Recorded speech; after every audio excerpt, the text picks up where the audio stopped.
Assalamualaikum warahmatullahi wabarakatuh. Waalaikumsalam warahmatullahi wabarakatuh.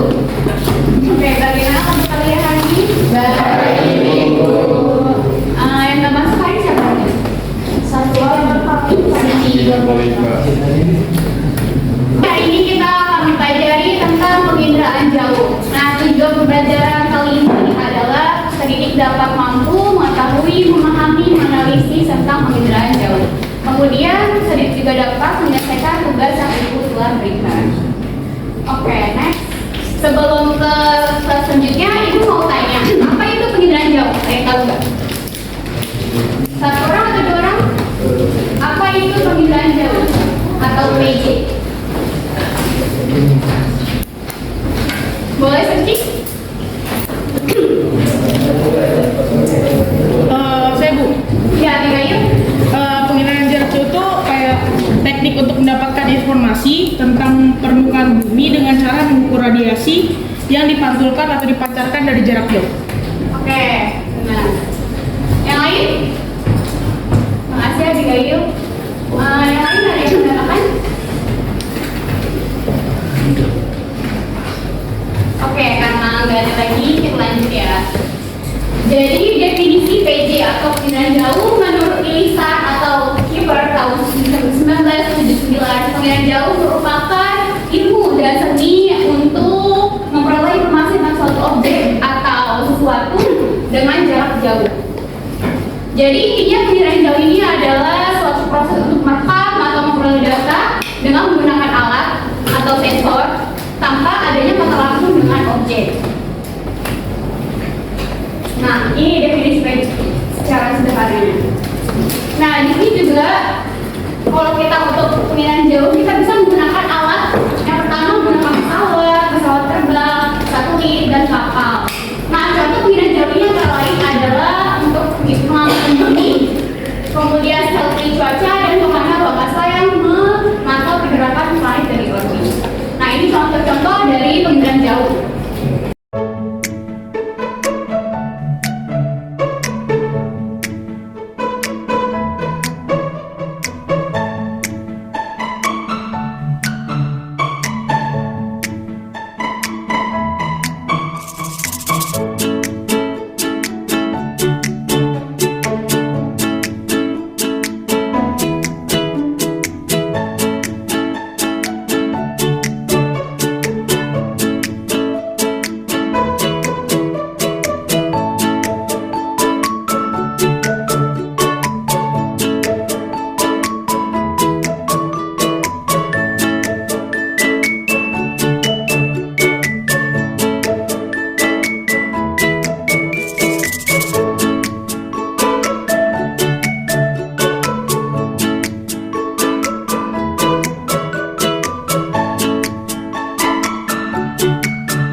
Oke, nyampe komponen ada pertanyaan?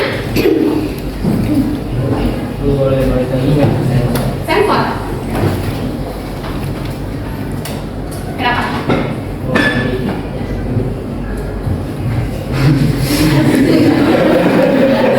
Ada pertanyaan sensor kenapa? Tanyain sama Bapak santai-santai. Oh iya Ibu, contoh dari sensor fotografiknya itu sendiri apa ya Bu? Dia sensor yang menggunakan kamera. Jadi pertamanya itu menggunakan kamera. Nah, kalau sensor elektromagnetik dia menggunakan detektor. Dia berdasarkan hasil scanning gitu. Jadi bedanya itu kalau fotografik dia hasilnya foto itu berupa kamera. Kalau elektromagnetik dia berdasarkan alat detektor atau hasil scanning. Ada pertanyaan lagi? Kita lupa tanya aja. Kalau masih nggak ngerti. Kalau citra berdimensi itu mana? Oh, kita belum nyampe ke citra, ini baru mau dibahas. Nanti dikit ya. Ada pertanyaan dari komponen? Berarti ini? Langsung ke buahan. Kita dulu sebelum buahan. Tadi komponennya ada apa aja? Energi.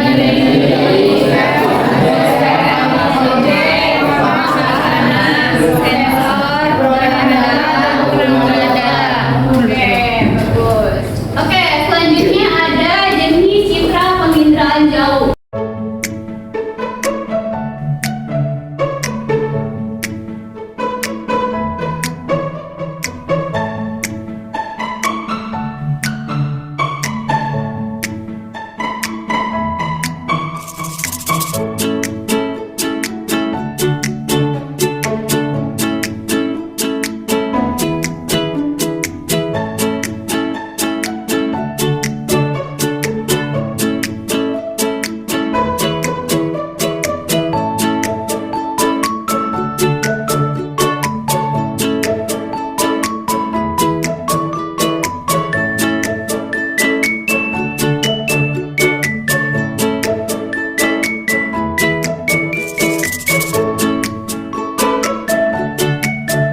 kita langsung ke ini. Nah ini tahapan pemikiran jauh. Kelihatan nggak yang belakang? Kelihatan kan? Kelihatan. Yang belakang sana? Nah ini tahapan pemikiran jauh. Yang pertama ini tadi sumber tenaga atau energi. Energi tadi terbagi menjadi dua apa aja? Energi? Ada dari energi pasif terakhir ini dipancarkan dari atmosfer atau dipancarkan dari atmosfer ke objek. Ini objek di bawahnya. Tadi objeknya itu ada lapisan litosfer, hidrosfer, biosfer dan sebagainya. Dari lapisan ini, dari objek ini dipantulkan ke sensor. Baru dari sensor memasukkan data. Data itu tadi ada dua, visual sama digital. Dari data visual dan digital ini diperolehlah digunakan oleh aneka penggunaan data. Nah, kira-kira yang tahu nggak bedanya pantulan sama pancaran? Apa itu? Nih, ini kan ada pantulan dan pancaran. Apa sih bedanya atau sama?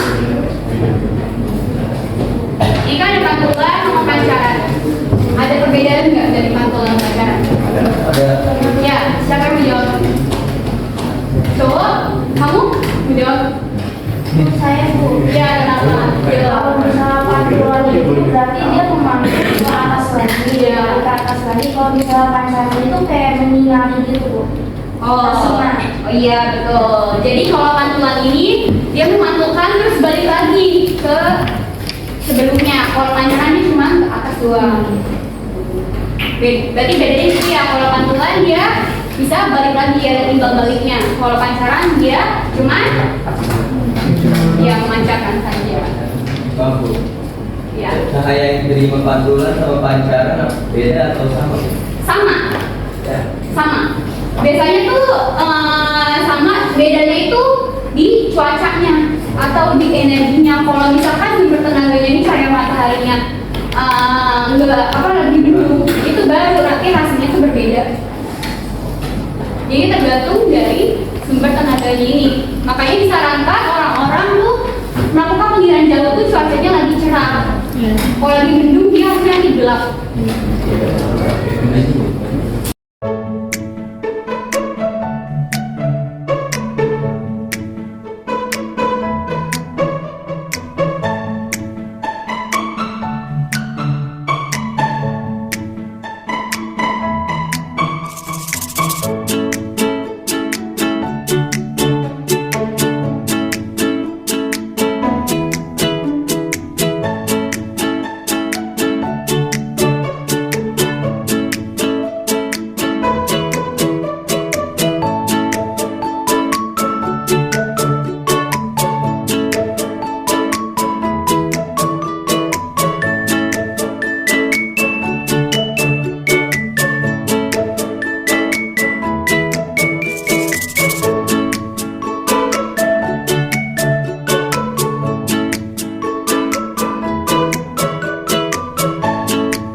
tadi contoh-contoh objek lapisannya ada apa aja?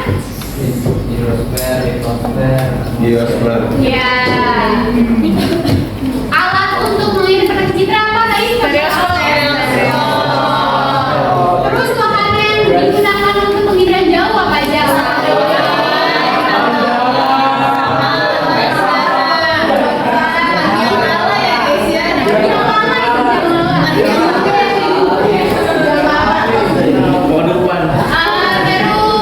apa ya? Tadi jenis citra ada dua macam. Apa aja citra? Foto menggunakan? Kalau non foto? Biasanya ya.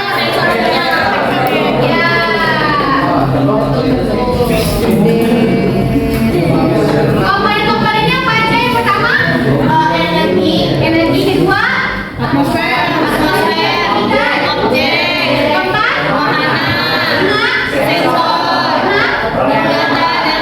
sensor, tujuh. Oke, kira-kira ada pertanyaan, any question? Saya mau bertanya Ibu. Ya, siapa namamu? Saya tidak besar Ibu, absen 8. Apa pertanyaannya? Kan tadi kita nonton video dan di video itu tadi saya mau nanya tapi gak dikasih kesempatan jadi saya nanya sekarang. Ya. Kan antara bentuk, ukuran sama pola itu agak mirip-mirip ya Bu. Itu bagaimana cara membedakannya? Bentuk, ukuran, Sama pola. kalau bentuk itu dia bentuknya persegi panjang gitu-gitu. Kalau misalkan ukuran dia mau mengukur tuh berapa sentimeter, berapa kilometer, kayak gitu bedanya. Terus juga kalau satu lagi pola. Kalau pola tuh biasanya dia ada pola memanjang, mengusap, terus sama menyebar gitu aja bedanya. Jadi kalau bentuk dia lebih kepada bendanya atau objeknya, kayak bentuknya persegi panjang, segitiga, dan lain sebagainya.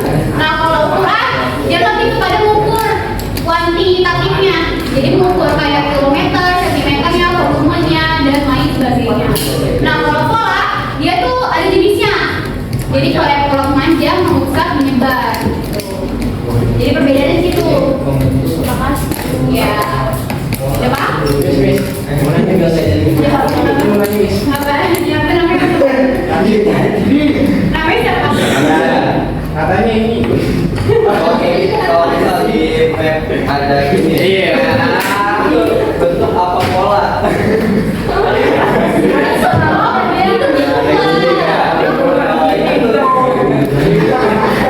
Biasanya kalau pola itu dia lebih kepada penampakan alamnya, kayak misalkan polanya memanjang tadi berarti dia sungai. Terus tadi kalau misalkan berkelompok itu tuh yang tadi kotak-kotak itu dia pemukiman, dia lebih ke situ sih. Pola itu. Saya Bu. Ya, Abigail. Ya saya Abigail absen 1 mau nanya. Apa sih Bu kelemahan penginderaan jauh?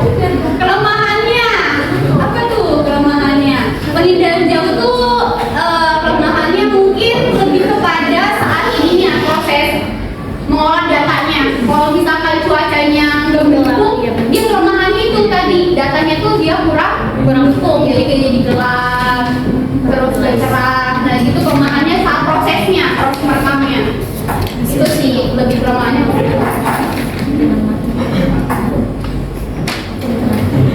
Jadi kira-kira menurut kalian penginderaan jauh penting nggak? Berhubungan dalam kehidupan sehari-hari?